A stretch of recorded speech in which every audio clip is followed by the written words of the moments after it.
Heat-related illness na itala sa Region 1. Para sa detalye, makakasama natin Idol Matthew Pacheco. 104.7 IFM. Report!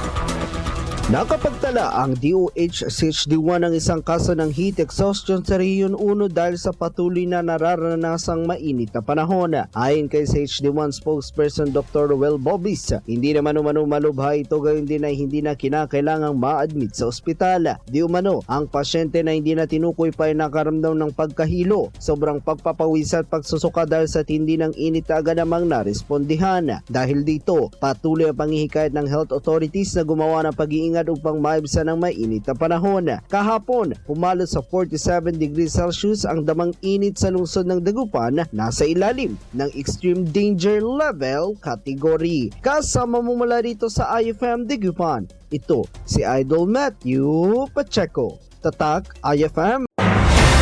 IFM News. IFM News. IFM News.